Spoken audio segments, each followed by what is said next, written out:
Not a good way to start this Thursday. It is not happening, at least not here. Tesla is setting up shop in the high desert, just unfortunately not New Mexico's. Word is Tesla is choosing Nevada as the location for its massive $5 billion battery plant, bringing up to 6,500 jobs with it. 4 other southwestern states were in the running, including New Mexico, but Reno, Nevada, which is only a few hours away from Tesla's car plant in the Silicon Valley, looks like the winner. Clearing on the site has already started.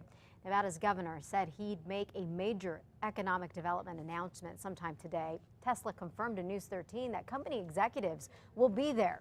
Competition for the factory has been no doubt intense. You know, landing Tesla and the factory here in New Mexico would have been a game changer for New Mexico's economy. And it could have been one for the governor's race, too. The news that Nevada beat out New Mexico for the electric car battery plant already has a lot of people pointing fingers and playing the blame game. Governor Martinez is not talking. Her office tells us it had not been informed of the decision and doesn't want to say anything just yet. And her campaign manager says the governor would not be talking, saying this is not a campaign issue. But don't tell that to her opponent, Gary King. If I'm King, I'm essentially, putting together my TV ad as we speak and trying to come out really aggressively, really quickly as soon as the announcement is official. And in fact, Gary King jumped on the opportunity, sending out a news release attacking the governor and saying he would have done things differently. Albuquerque Mayor R.J. Berry's office was also pushing hard for Tesla to come here. The mayor did not talk about this, but his office sent us a statement instead saying, and I quote here, "We appreciated the opportunity to pitch Albuquerque to Tesla and we wish them well with their future endeavors." Well, coming up on 5:03, Albuquerque City Councilors could not get enough votes to put decriminalizing pot or raising the sales tax on the November ballot, but they did manage to override Mayor R.J. Berry's veto of 3 other items, which could now be determined by voters. That's where we're at. I think the compromise is to at least get something to the voters this November. I think it's important that we get something. Remember last week, Mayor Berry refused to sign off on a resolution that included 5 big issues to put in front of voters this November. He is against decreasing the penalty for the possession of less than an ounce of pot and raising the sales tax 1/8% to help pay for services to the homeless and mentally ill.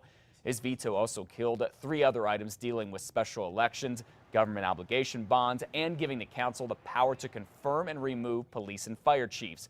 Mayor Berry opposes the idea. He thinks the hiring and firing should be done by the mayor, but councilors say that item is their top priority.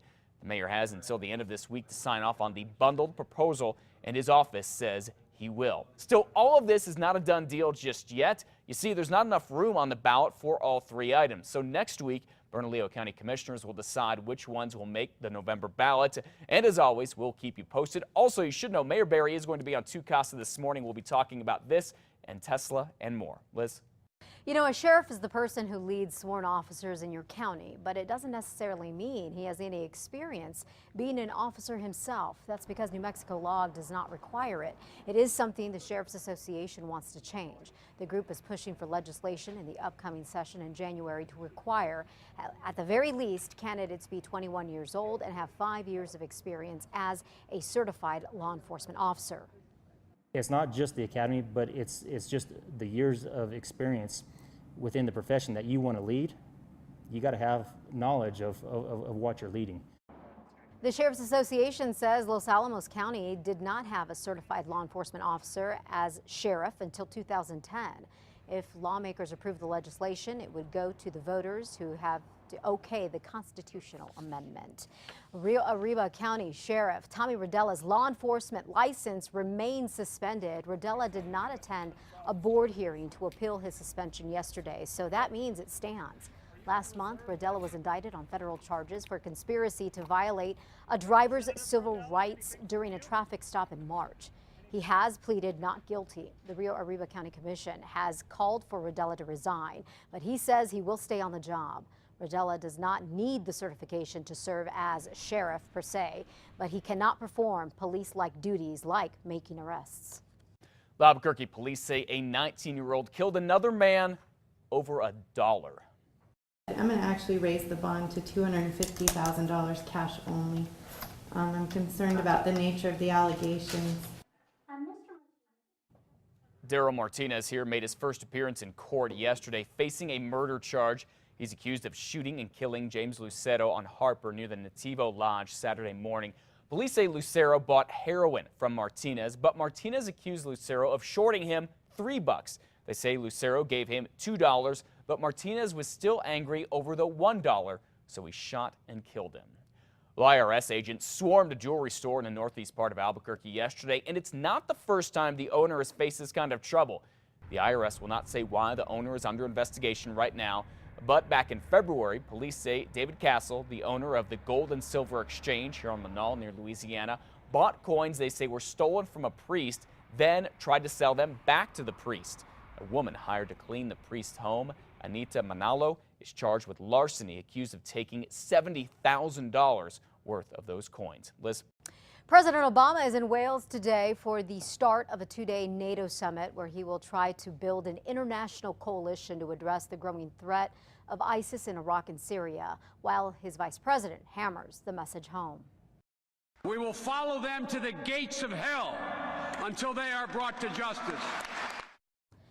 The president and British Prime Minister David Cameron co-wrote an OA piece in today's Times of London, accusing ISIS of brutal and poisonous extremism amid ongoing U.S. airstrikes against ISIS targets in Iraq.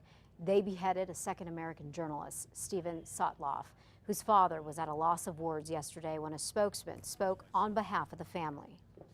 Steve was no hero. Like all of us, he was a mere man who tried to find good concealed in a world of darkness.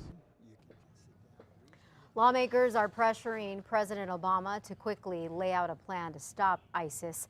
Congress returns from recess Monday. Some in both the House and Senate are planning to introduce legislation allowing him to use force if necessary. Well, the White House and Pentagon leaders say the question isn't how do you go defeat ISIS temporarily. They know they have the power and the bombs and the manpower to do that, but they're worried about how do you prevent them from coming back in another year or two. It's a tough issue, but one we're following closely. No doubt.